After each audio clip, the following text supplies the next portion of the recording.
Welcome to another Dragonlance Saga creator episode. My name is Adam, and today I'm talking with the talented musician and composer Connor Ragas. He's composed music for local filmmakers and alumni throughout his studies. He's continued to compose music for short films as well as both short and featured documentaries, and has participated in local and national competitions for film scoring, and music composition. Before we get into it, I would like to take a moment and thank the members of this YouTube channel and invite you to consider becoming a member if you if you'd like. You can visit the description below, and there's a link there. And you can even pick up Dragonlance Gaming materials using my affiliate links. Connor, thanks for joining me. How you doing, man? I'm doing great. Thank you for having me. First of all, I've seen your music on the internet in various places before, and I see the image. I'm like, oh, that's dope. And I hear the music, and I'm like, that's crazy good and cinematic and dramatic, and it's just sort of perfect for that Dragonlance vibe, whether it's Shadow of the Dragon Queen or any War of the Lance campaign. Though we're going to get into that, I'm hoping we can get to know a little bit about you and your background before we dive into the music side of things. So maybe let's start at the beginning. What sort of inspired you to get into music composition and just performance? Well, thank you for those kind words. I really do appreciate that. I guess you could say what really got me into film scoring was I was just raised with movies as being a big part of my life. It took me a long time to figure out how much I really love movies and film score. And it wasn't until I was in high school starting to figure out what I wanted to do with my life. I learned the guitar in 5th grade, dreaming of, oh, maybe I'll be in a rock band one day. And then I just started to notice how much music was really taking over my life. And, thinking about which college or university I wanted to go to. And I think it was in high school band, I started to learn how to play the trombone. And then I was like, wow, I'm really loving orchestral music. And then I was like, wait, I love music, I love movies, why not start diving into almost like film score cinematic music? Yeah. So do you mind me asking, are there one or two films that stand out in your mind as really inspiring when it comes to the score that sort of put you on that path? Yes. I could probably tell you 2 defining moments in my life. Let's go. One is probably the very first movie I ever saw in theaters. It was Dragonheart. Oh, wow. I loved that movie, and it's the finale of the movie, right at the ending, and the track. I think it's like All in the Stars or something like that. It's this theme that just swelled in me. Even to this day, whenever I hear it, I get goosebumps. Oh, that's great. And that was when I was thinking about in high school, what do I want to do with my life? I think I ended up watching that movie, and I heard that piece of music, and I was like, I haven't watched this in years, and it just clicked with me. That's great. The next movie, which probably for so many people in my age that was revolutionary for me, was Lord of the Rings. Oh, yeah. That is hands down the base of my music language is from that. I can't tell you how much I've spent of my life watching those movies, listening to the soundtracks, analyzing the score, anything and everything with it. So yes, I can wholeheartedly say I would not be here without Howard Shore and Peter Jackson for those movies and film scores. That's fantastic. So just for those audience members watching, you can listen to a whole bunch of the music that he has composed on his YouTube channel. That's going to be in the description below. There's a link, but it's crproductions/Connor Ragas. Check it out. There's a lot more than just the Dragonlance music there, and I think you're going to really dig what he's put together. All right, so Dragonheart, I remember that very fondly, of course. Lord of the Rings, that's sort of bread and butter when it comes to fantasy and musical scores. Do you ever get intimidated by the idea of, because again, that's sort of an epic scope where the music has to sort of weave in and out of the actions and machinations of the characters and the plot, and it's supposed to inspire emotion and not only pay off visually what you're seeing on screen, but tell a grander story as well. Did that ever like intimidate you? Like, I want to do this. This is really incredible, but how do I do this?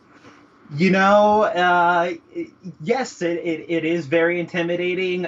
It took a long time and a lot of trial and error. I am a avid Dungeons and Dragons TTRPG player, and whenever we played, I would always want to cue up music. Yeah. And one of the things I love about cinematic music is how emotional and how epic it can be. But the one downfall I have whenever I play any of these tabletop RPGs with cinematic music is that the music is so tied to what's going on in the film, is that even though like 80-90% of that track could be on point, there's 10% of it that just totally misses the mark. For me, it's the Bridge of Khazad-dûm scene from Lord of the Rings. So good. Such an epic track. It's like 9 minutes long, and it's perfect for like, you're doing a dungeon crawl, you're fighting some big monster, you're escaping, and then the last minute and a half is amazing music of Gandalf's lament, but just totally ruins the mood when you're in this huge action piece and it sounds like someone dies, and I'm like, that probably works like 1 out of like 100 times that track is played against something. So that's what really inspired me to kind of go on this journey. But when it comes to being intimidated, I looked at it as a challenge, because I was going to be kind of putting myself up to those masters of film scoring. So Lord of the Rings, Howard Shore, you've got John Williams, James Horner, too many to even name right now. Mm-hmm. But I looked at it as, well, let me figure out what they're doing and how I could do my own take on it, help me find my own voice, and then, especially for this, figure out how to make something hopefully somewhat close to a certain level to anything like that, while being able to have it in the background while playing Dragonlance or reading a Dragonlance book or anything like that. Yeah. It's funny because I like growing up in the 80s, well, 70s, 80s, and 90s. For me, it was like old school rock and roll that I would have like in my so I'm thinking like Whitesnake and stuff. So every time, and while I'm reading like Dragonlance books, so every time I hear any Whitesnake track, I immediately start thinking of like the Tales or like the Dwarven Nations trilogy or something like that. It's just sort of ingrained in my head at this point. I kind of wish it was cinematic music, because then I wouldn't, get distracted with the music and everything that sort of comes with that. So it's you find the inspiration, you find the challenge within yourself. Like I can do something like this. How do you take that from just being a kid who loves Dungeons and Dragons and fantasy and film scores to actually making a career out of it or going on the next professional level? I mean, for me, that would seem like a pretty intimidating step. Did you go to college for this? Is this something where you just continue to develop it, in your own time? I mean, how does it work for you? It's a pretty, I find it a lengthy story. So I went to the University of Rhode Island. I went there for music composition.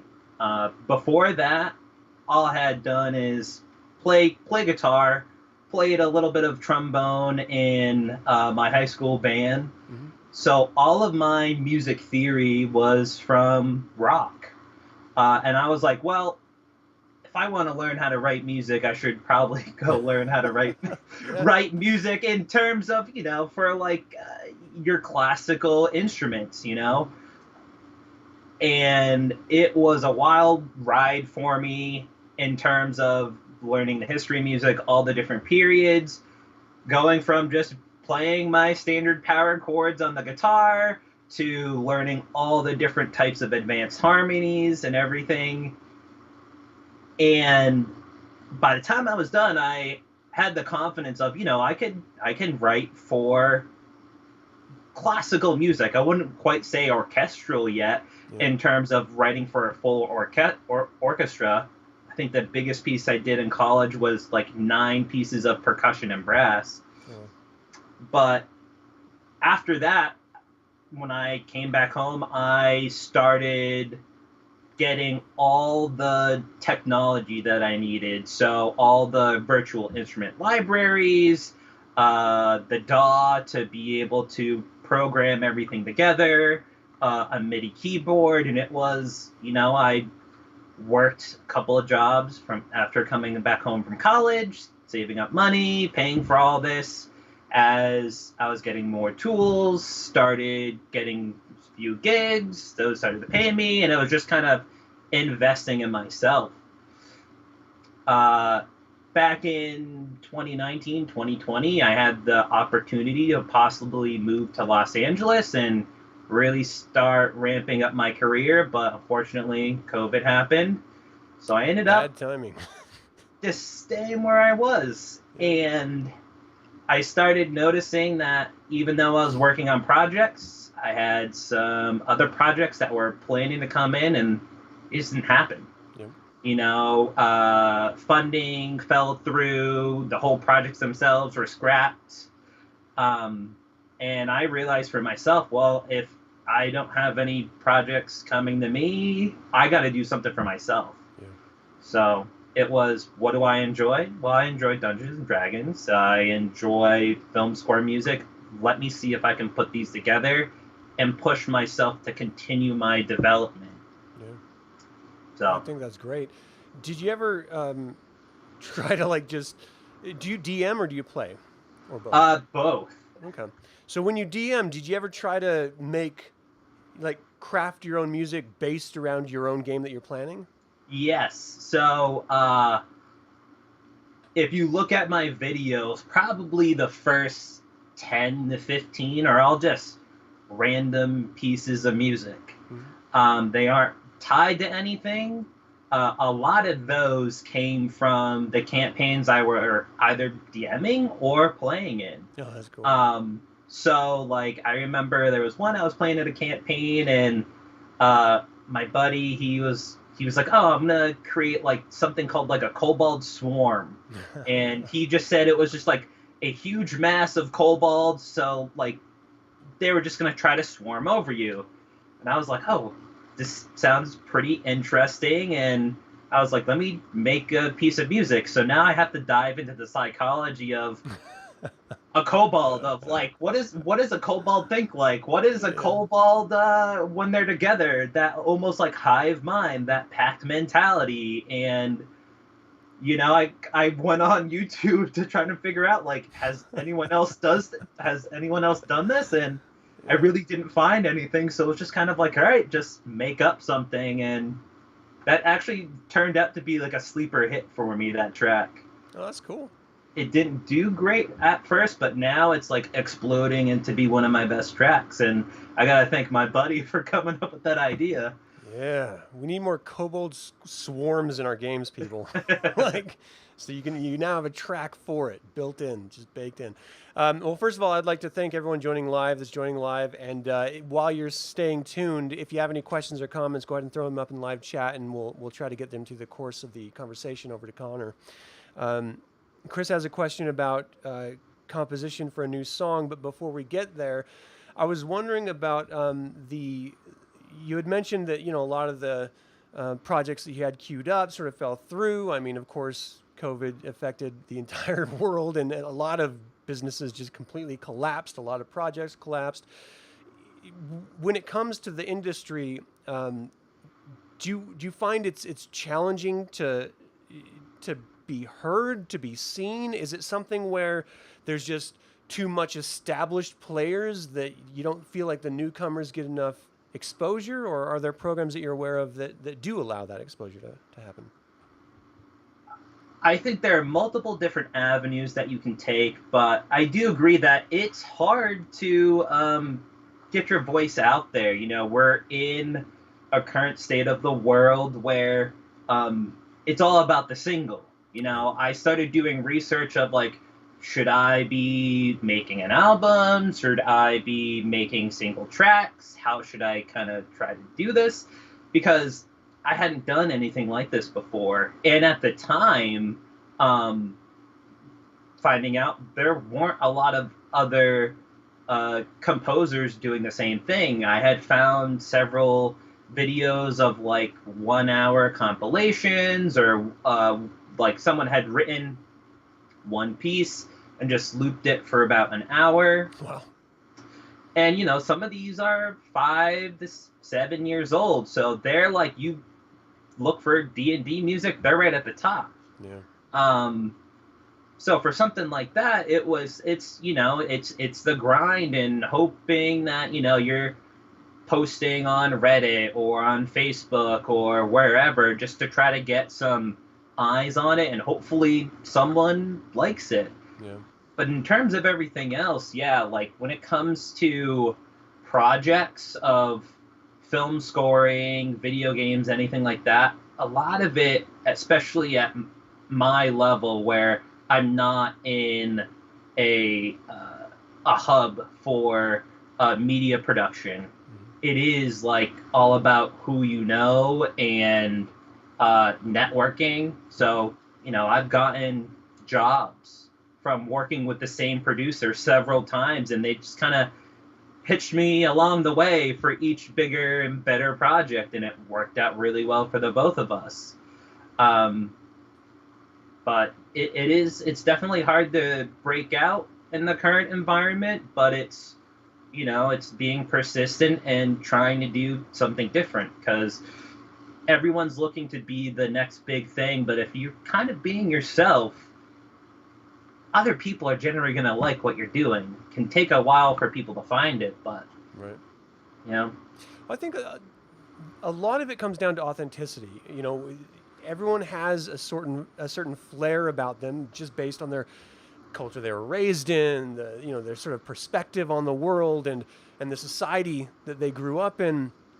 And it's that individual perspective that informs everything they create.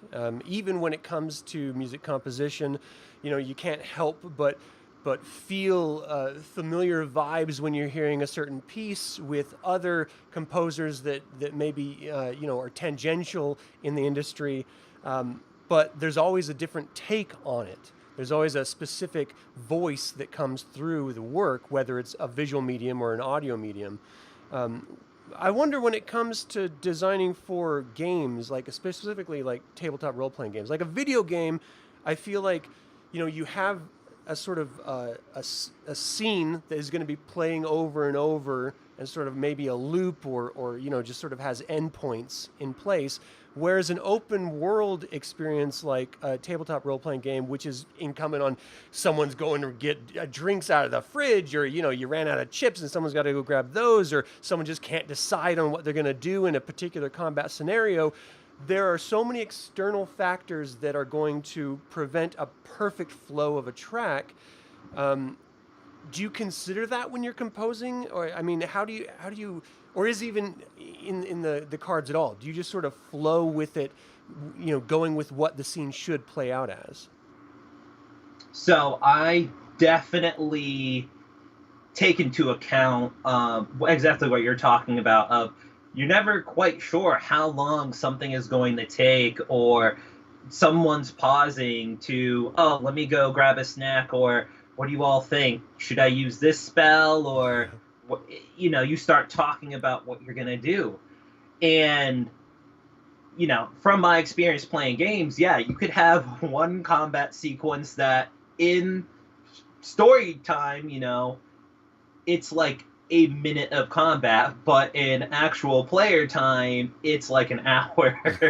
So it's like, I can't quite do that. So I try to find it more into the time of the actual character, but I try to give some breathing room of, you know, if I'm doing an actual module, I'll read out which parts are supposed to be read out, try to figure out how long it would take, Interesting. extend it out maybe a little bit more. And this is from more of the, I guess as you could say, thematic or, the big anchor points in terms of setting scene. Yeah. Stretch that out. I try to keep a tonal emotion all the way through, but I might shift it here and there so that it could kind of wiggle between, something good's happening, maybe not so good, back to good. It's all about the perspective of what's going on. Yeah. But when it comes to combat, it's just let that rhythm flow, and hopefully it's catchy enough where it's giving you adrenaline, but it has enough variety where if you put it on loop, you're not tired of it after 5 minutes. Right. So Chris has a question here. What I'd like to do, I'm going to ask the question on his behalf, and then we're going to move over and we're going to actually listen to one of your tracks, and we do a little bit of commentary over the top of it, and just to sort of see your process of putting that particular piece together and stuff. But before we get to that, Chris is asking, how does Connor start a new song? What's your first step? Oh, that's a great question, Chris. So my first step is, especially I'm going to use the DragonLance Shadow of the Dragon Queen as my main source of example. Is the first thing I did was I read through the whole module, read through the whole thing, and I started marking down like, all right, this is where I think could be like a new theme, a new piece of music. Read through the whole thing. Then I went through it again, thinking about, okay, well, it's talking about this character or this place, and tracking through, now that I know what happens at the end, going back to the beginning of how do I, if I were to put a theme in the very beginning, maybe I can make a different version of it towards the end to kind of, the bookend it, like how they do in movies. Yeah. But once I start working on a very specific piece, I usually start thinking about the setting or the psychology of it. Film music or, film scoring is a very psychological take on music, because the composer's job is to try and nudge you in the right direction. You don't want to be too on the nose and tell them what they're supposed to be feeling. You want to nudge the audience in the correct direction. So that's what I was trying to do with this. Nice. I look at using specific instruments for specific areas, but it's just using these basic blocks in terms of going from just working on a specific track to looking as the whole project as a whole. Okay. I showed you before that we were going to go to different scenes and stuff, and I had one which was just the video, but because we're going to do a little bit of voiceover on top of it, a little bit of commentary, I think I'm going to go to a different one where it just showcases both of us and the video, and that way it'll be a little bit more natural feeling for the audience as well. Let me pod this down, and what we're going to listen to first here is Broken Circle. So for those, Broken Silence, my bad. Not familiar, this is one of the prelude scenes where a priest of some variety ostensibly meets their god, ultimately. So can you walk us through this a little bit? Yes. So the very beginning, I know that the book itself, it talks about you're in a dream, and I wanted this to have like a very mysterious kind of feel to it, where it felt a little ethereal. You weren't quite sure what was going on, but there was some sort of draw. I used I had a fan comment about the very beginning where I used very similar orchestration to the beginning of Star Wars, and I was like, oh my god, I didn't hear that before, but now I totally do, and it matches up pretty well. Not that it's the same thing, but that's something that's kind of ingrained in me. Star Wars has been around for a long time. Yeah. So it slowly transitions, and it starts to build upon this very, very simple theme, just outlining a basic minor chord. Mhm. And it slowly just starts to progress, one note at a time, as it's this person, this priest, kind of, they're waking up. They're finding that there's something calling them. And you're going to start to hear the choral voices come in, and that's when they start to find the temple. Once that happens, I'm just thinking about them walking in, and they're in awe of this temple that appeared from, and they're seeing the statues of all these gods until they just see what is their deity. And I know in the prelude, the deity talks to the priest. You're allowed to ask a couple of questions.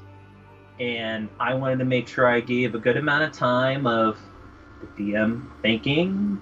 They're supposed to be very vague answers, but just to help draw in the players. Yeah. And then towards the end, there's this big crescendo of the choir and the orchestra, and I start playing around with the harmony and what key the piece is in, and it just shifts. And that's when I find, or I was planning on having, this is when the deity bestows upon the priest their now divine powers. Oh, nice. And I wanted it to be big because it's big in Dragonlance. It's a big deal. Not many characters in Dragonlance, when we look at the whole, have these powers, religion-based powers. So I wanted it to feel big and epic. That's great. Yeah, this was always a challenging prelude because it requires a heavy role play, and not every player is really great at that. You know, they love rolling the dice and stuff like that. But I feel music helps ease the player into the role, and I think this music is a great way of sort of relaxing them, just letting them think for a minute.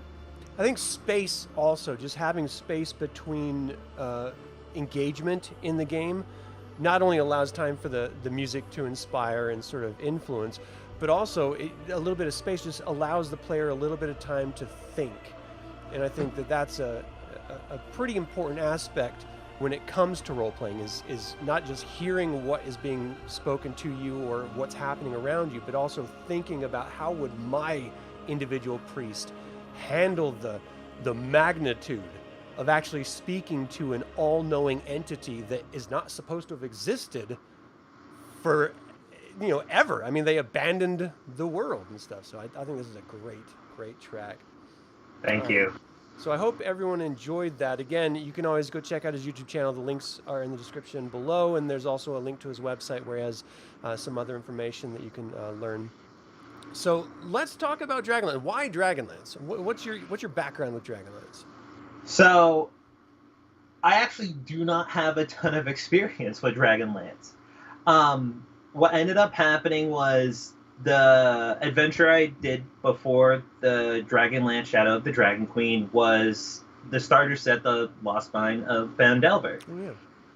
And I felt that was a good spot for me of like, all right, let's see where my adventure in writing music for these adventures could go. Mm-hmm. And that taught me a lot. Having gone through it, it taught me a lot about my workflow, about thinking about from beginning to end. And it was like, all right, that scratched the itch of just me jumping into this. And I was like, all right, I'm ready for something bigger, a bigger challenge. And Dragonlance was announced. Mm-hmm. And I was like, all right, I know Dragonlance has a huge history. I know a little bit about it. It is very high fantasy. And I was like, okay, let me check this out. I started reading some of the synopsis about it, and I'm like, all right, this sounds like it's up my alley for what I wanted to do. And I kid you not, once I read that module, I think I read it in less than a day. It was like in 2 sittings, I just tore through it. And I was like, this is exactly what I was looking for. Because there is so much depth in history, and it covers a lot of different territory. So I was like, this is perfect for me. This I get to try to make some big grand themes, push myself into trying new and different things, and it fits the world. And one of the things that I did, and I didn't realize this until we started talking about this interview, I actually watched a few of your Oh, videos. nice. I looked up, like, tell me about Dragonlance, and I went through the history, and I was like, oh my god, I've watched some of these videos already. Oh, this explains so much. So it worked out perfect. I got to kind of catch up on some of the history of Dragonlance from watching some of your videos. That's cool. So it worked out great. That's awesome. Yeah, Dragonlance, it was heavily inspired by Lord of the Rings. I mean, just to be quite honest, the authors admit it. There's no shame involved because it's the great epic of fantasy that's ever been out there, and arguably some of the first, if not the first. So, if that is a prime inspiration for you, it seems like a perfect next step to take into Dragonlance and really stretch your legs musically, to try to see what you can bring to the table. What's your biggest fear, I guess? Do you have one when it comes to you put your music out there? Is it that people use it incorrectly? Is it that they don't like it? Is it that, I don't know. Like, what would be your biggest fear after creating a piece of music and putting it out there? I mean, I see two different biggest fears. Well, one fear is the internal of like, did I think that I did well? Mm-hmm. Was this not a great piece of music and I just put it out there? Um, I always had that struggle because I'm a perfectionist in some ways. And I've learned, like, I just have to let things go. Like, you can't overdo it. And I also have to just get it done. I can't sit on a piece forever and just, let me just keep tinkering. But yeah, I have a big fear of, if I put it out there, no one likes it, no one watches it. I think that's every artist's fear of, outside of doing it for themselves, if they're putting it out there for an audience to look at or to experience, it's, are they having a reaction to it at all? Yeah. So I've been very happy with the responses I've been getting with Dragonlance. I've been getting a lot more responses, many of which are positive, saying that they love it, that it fits very well. And, it just fuels me because it's a whole confidence thing. When you're feeling confident about your work comes out better, you're feeling better, it all kind of ties together. But at the end of the day, it's also, for me, I have to be proud of it. And as long as I'm proud of it, if other people enjoy it, that's a cherry on top. Yeah. How do you choose the scenes to compose for? Because you have a lot of music already created for the module. Is this something where it's ongoing? You have some planned in the future that you haven't gone to yet? I mean, at what point are you going to feel like you're finished with this particular project? So I think when I did the original track list, I think it was 52 tracks. Whoa! And I was like, all right, I think I gotta cut this back a little bit. But it's like the first round. It's like, this is your first draft of the story. It's all right. Let me just map out all the beats. Okay, maybe I can't write an action piece for every action sequence in the game. All right, maybe I kind of bundle a few together because it is kind of like, oh, all right, you're fighting a bunch of draconians throughout the whole thing. Oh, well, maybe I'll put one draconian piece at the very beginning that you can kind of, this is the draconian theme that you can play whenever. And then, maybe towards the end, I've got a new updated version of it for, when we're getting towards the finale. All right, that saves me about 4 or 5 tracks that I need to write. But outside of, the combat pieces, I started to think about what were the overarching themes. If you've got, whenever I think of film score music, if it's a place of importance, it has a theme. So if I'm relating it back to Lord of the Rings, the Shire has a theme, Gondor has a theme, Rohan has a theme. And so I tried to do the same thing in terms of, all right, where are the major places that these adventurers are going? All right, so I know I'm going to have a theme for Vogler, a theme for Kalaman, a theme for. Well, I don't want to give too many spoilers for the end, but right. I've got a lot of themes planned. Are they all written yet? No. But at the very beginning, I started writing a lot of different themes for, like, these could be potential themes, or, this could be a nice starting off point. But is this an important point in the story? Is this something that's going to take time or have an emotional impact? That's what I want to write music for. Nice. So there's another question here. Did you ever see the Dragonlance movie, the animated film? I have not, no. But Okay, I've so heard some of the music from it. yeah, so Carl Perceau did the score, and it's pretty damn good. I mean, it's something that it would be interesting to see if your take on his version of scoring Dragonlance, because you're doing the exact same thing. I think it's an interesting sort of compare and contrast. Maybe we can have you come back on and after you've had an opportunity, and then maybe chat a little bit more about it. But it would be interesting to see how you would approach certain situations differently, because ultimately the story that it's telling is, of course, Autumn Twilight, which is a novel that was released, and very different than Shadow of the Dragon Queen, of course. I mean, it wasn't even the huge war epic scenes that you're having to deal with that he scored. But yeah, I think we'll have to hit you back up after you've had an opportunity to see it and stuff, and see what you think. Um, Dragonlance is one of those things, like Lord of the Rings or any IP like Star Wars. People, if they grew up with it, if they connect with it in some visceral way, it becomes a part of them. And anyone else who steps in that sandbox, they have an emotional reaction to. Are you ever concerned about stepping into an IP that you're a little bit newer to than maybe some of the older fans who are perhaps running this game? That they would have a take on it that it differs from yours? Do you consider that at all, or are you really just putting this forward as your expression as a professional composer, and you're going to just put your stamp on it? That is a concern that I had when getting into it, especially when, I'm not as well versed in this universe as others may be. But the way how I look at it is I tried to find, what is the story trying to say? What's happening here? And I understand it's a high fantasy.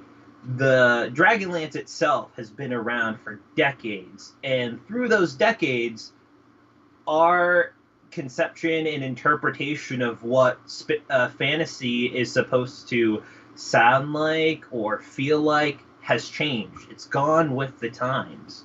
So for me, it was, this is what I know. I wanted to make a high fantasy orchestral sound. And for me, it was Lord of the Rings. It's Bear McCreary's Rings of Power. It's James Horner, Avatar. The Page Master. Like, there's so many different types of fantasy out there, but a lot of it connected back to the orchestra. Yeah.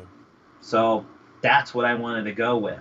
I put in new takes on it, putting in some more modern effects, using some synthesizers here and there, just to give it a different feel. But ultimately, if an orc was going to play this is what they would play.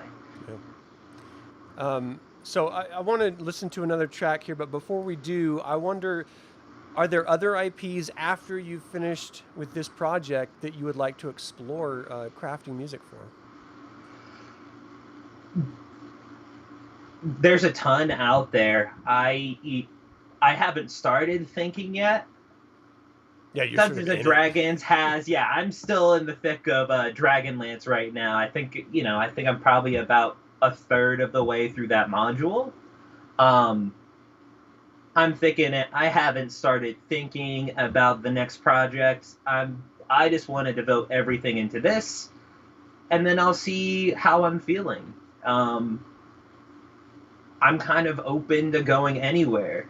They left off this module as if like there could be another sequel to that. If maybe around that time things line up, I would definitely be interested in doing a sequel and kind of expanding the universe of the soundtrack that I'm creating. But as of right now, I have nothing set in stone of what would be next. Yeah. Okay.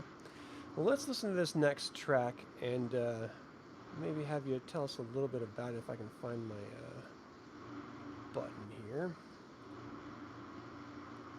All right, so this next one, can you cue us up? What's happening during the Beacons of Hope? So, the Beacons of Hope, this is when the adventurers first get to Kalaman. This is when they've had a difficult and horrific time in Vogler, and they're escorting the town to safety, essentially. And they come upon this great ancient city with these huge walls and statues of heroic knights right at the gates and surrounding the wall. And I wanted to make it feel like a moment when you got here. Yeah. To show that even though the players themselves may not know the history of the city, I wanted the music to tell you that this is a very strong, formidable city that has gone through a lot and is a beacon of hope to the countryside. Mm-hmm. You could come here and feel like you're safe. And that's ultimately what the adventurers see. You have the deep male choir come in, making it seem like these are the voices of the heroes of old, and you've got the heroic brass, the melody very strong in the French horn, sweeping through the melody itself, just kind of carrying you along as you see this city. And then the tone starts to shift as in the adventure you see that there's a refugee camp out in front of it. As you're bringing the town folk to the refugee camp, you're going around, you might be talking to some of them, and then you go back in the city and you can see the giant castle within Kalaman, seeing the beacons by the two harbors. I wanted to have some flexibility of, something not so great might be going on, and then you're back to seeing the wonder of the city. And it's just playing around with, I don't know how long this this sequence will take. Yeah. I played it out like a movie in my head, and it was just, let's just see how long I can take you on this ride. I think it works really, really well, especially with those deep vocals coming in. You have that horn sort of swelling. I know, because of my setup, you're not able to hear the track as we're listening to it, but you were sort of narrating it beat for beat there for a second. This is a moment of desperation for the heroes. They've literally run for their lives from this massive unknown dragon army force and they're trying their best to rescue as many people in the process of fleeing as possible. It's sort of one of those situations where you expect a number of people to die in the process of you trying to save as many people as possible. And so when you finally do see the walled city, you're like, this is it. This is our chance of survival. This is the chance of getting all these people to safety. And then you're not quite sure is the dragon army here? Are they on the other side of the city that you don't know about? Like, there's so much questions, and I think this music pays off all of those concerns so wonderfully. I think you did a really great job here. Thank you. I mean, it's still just sort of ending. The track is ending here in the distance of our ear, but it's an absolutely beautiful one. While we're listening to this, I kind of want to ask about the idea of collaboration, because this is something where, whether you're composing a piece for a film or a video game or a Dungeons and Dragons session, collaboration is in any professional industry imperative and arguably incredibly frustrating. How do you work with, either directors or I don't know the side of it, so you're going to have to tell me. But how is it collaborating with other creatives for you? So, when you're working with other creatives, it's like, in some form or fashion, it's like working with another coworker. So, sometimes that coworker may or may not be your boss. Yeah. When you get hired for a specific project, usually up front, it's determined, how much of a say do I have in the project? Ultimately, like, are you going to keep the rights? Am I going to keep the rights for it in terms of ownership? Yeah. I will always have the composer rights, but who actually owns the piece of music afterwards? Mm-hmm. So if it's I own the music, at the end of the day, I have final say, but I'm collaborating. We want to find common ground. And what I've found is working with directors and producers, they're generally, at least the ones I've worked with, pointing me in the right direction, if not completely right. There have been very few cases where, I was right on the nose.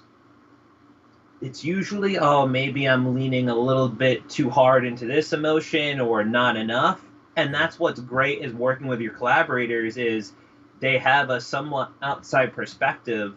And if they're really good at their job, they know what they want. Yeah. So they'll be able to guide you of, that's not quite right. We need it to be a little bit punchier. And every director, producer, or fellow composer, we're going to all talk slightly different with one another. So it's also learning how to speak their language and understand what they're trying to say. Because many of them, directors and producers, aren't musicians themselves. Yeah. So when they say, I want it to be more epic. All right, epic is still a very broad term. Yeah. Epic can mean, do you want it to be really big? Or do you want epic in terms of, like, I just want, like, a very strong French horn or a trombone? Or do you now want it to turn into, like, a speed metal track or something? Yeah. There's a lot that can happen, so it's trying to infer, and, you ask follow-up questions. But at the end of the day, if I'm like, you have final say-off, or I just try to do the best that I can where they're happy as well as I'm happy. Yeah. So do you prefer to work from just conversational level, or do you prefer to see the piece and then score to the piece itself? If it's anything that has to do with footage, I have to see the piece. Yeah.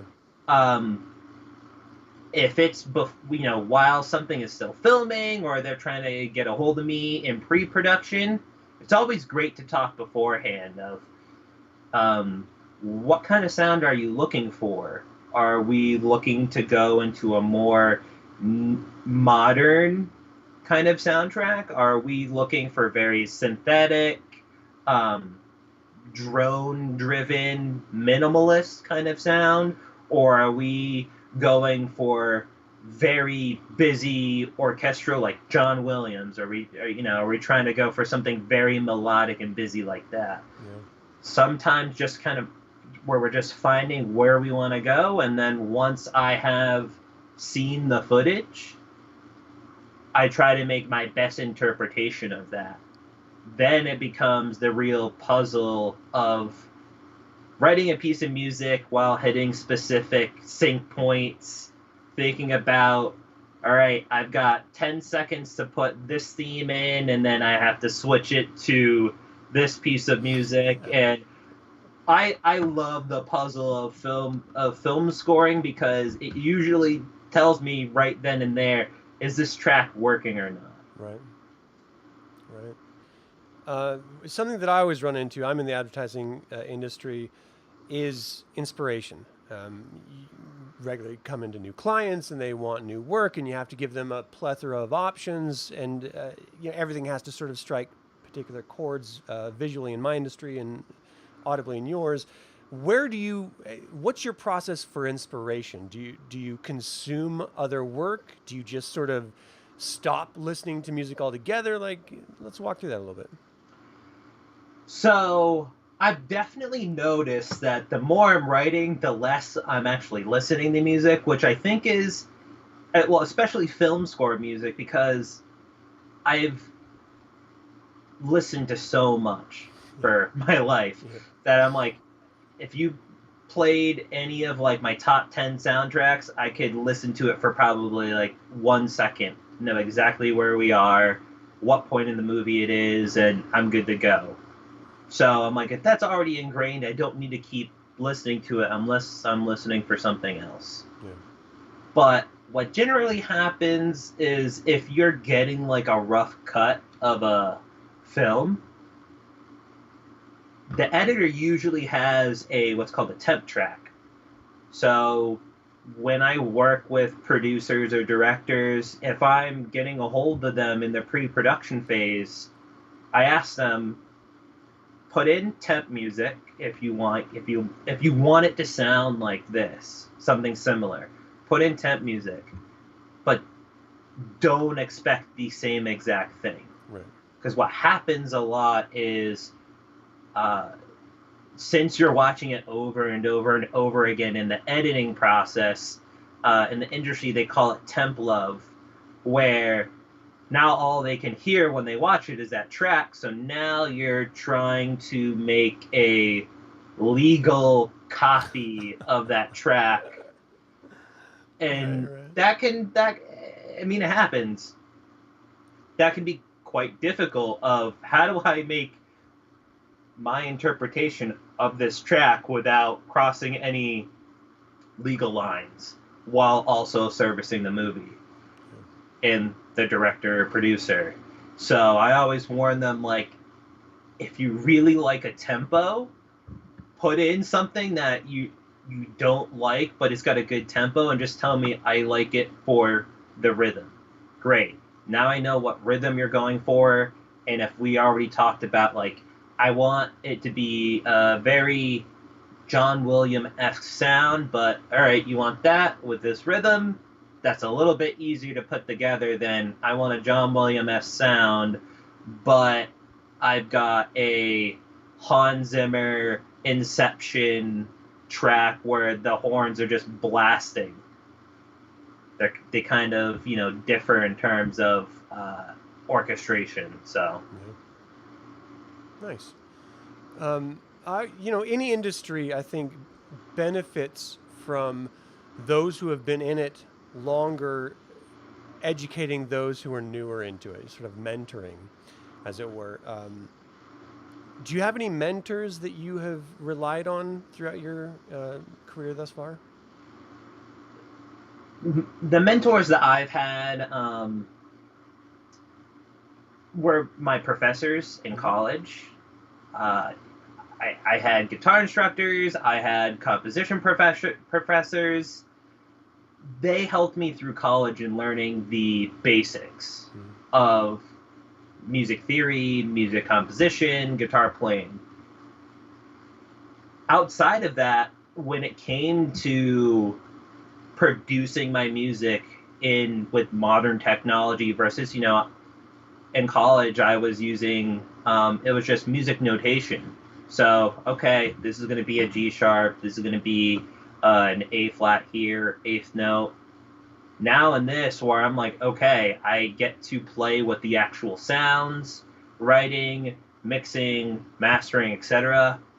That was all mostly self-taught from trial and error, books, and Wow. YouTube. Junkie XL, he is the composer. His real name is Tom Holkenberg.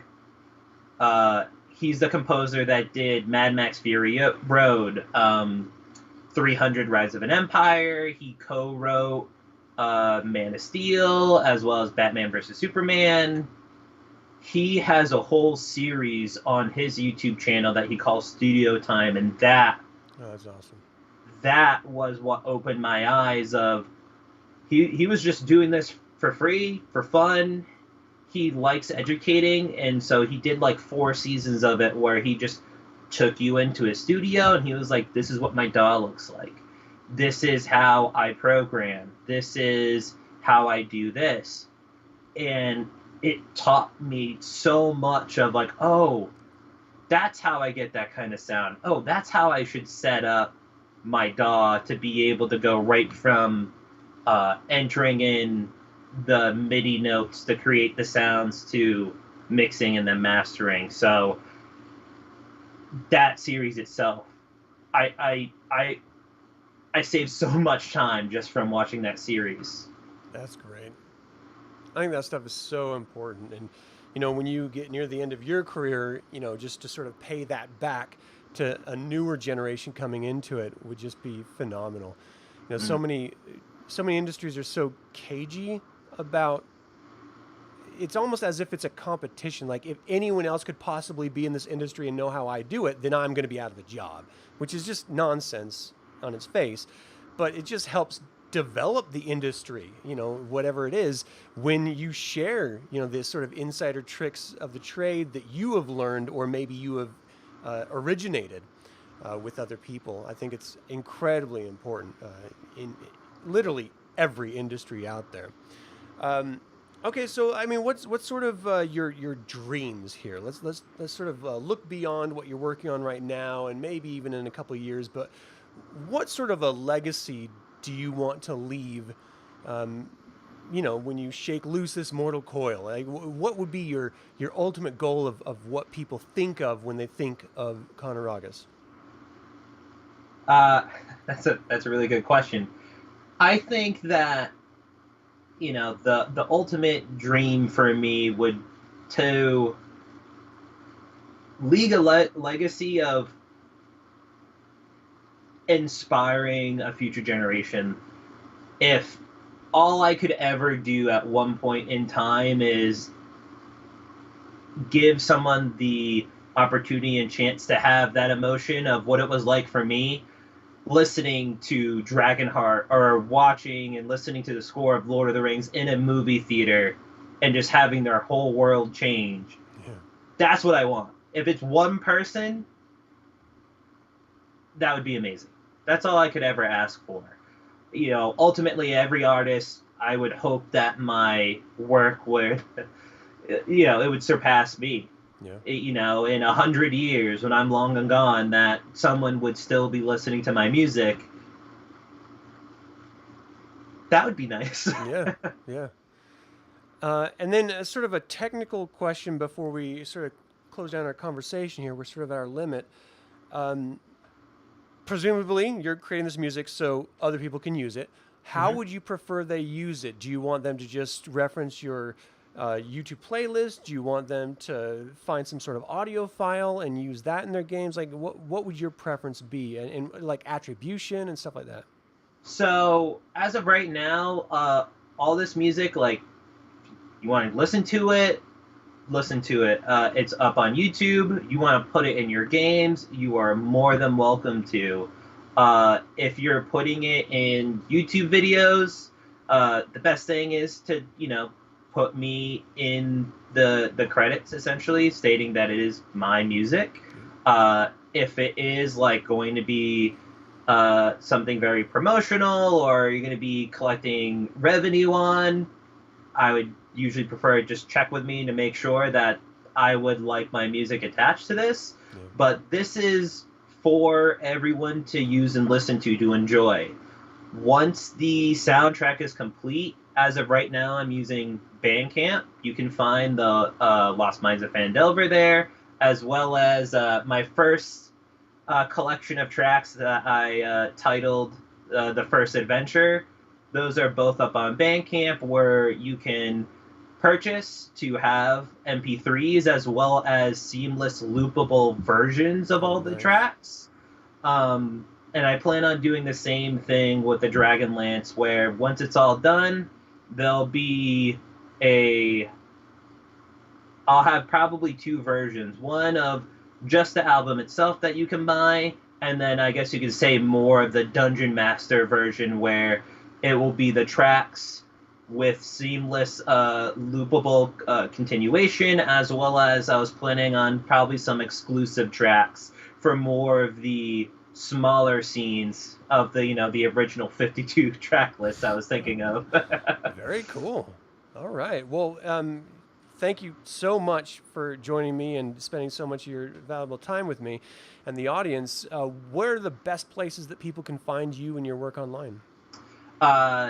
Some of the best places that you can find me are YouTube. Look for CR Productions, Connor Ragas. You can find me on my website, connor-ragas.com. And then you can contact me at the same thing at connor.ragas@gmail.com. Awesome. Well, I do genuinely appreciate your time. You're a talented individual, and I look forward to hearing what you come up with next for Dragonlance Shadow of the Dragon Queen. So thank you. Thank you so much. I appreciated being here. So for everyone else out there watching, go check out his music. You won't regret it. And if you can fold it into your campaign, all the better. It'll make an even more epic experience for the players and sort of immerse them in what's happening all around them. That is all the time we have with Connor Ragas. What do you all think of his work? What scenes from the novels would you like him to score? Feel free to email me at info@dlsaga.com or comment below. I would like to take a moment and remind you to subscribe to this YouTube channel, ring the bell to get notified about upcoming videos, and click the like button. All that goes to help other Dragonlance fans learn about this channel and its content. And then go jump over to Ragas' channel and do the same there. This channel is all about celebrating the wonderful world of the Dragonlance Saga. Thank you so much for joining the celebration. Until next time, for Connor and myself, Slán Javar. Maybe not. I hit a button and it didn't work. What are you gonna do?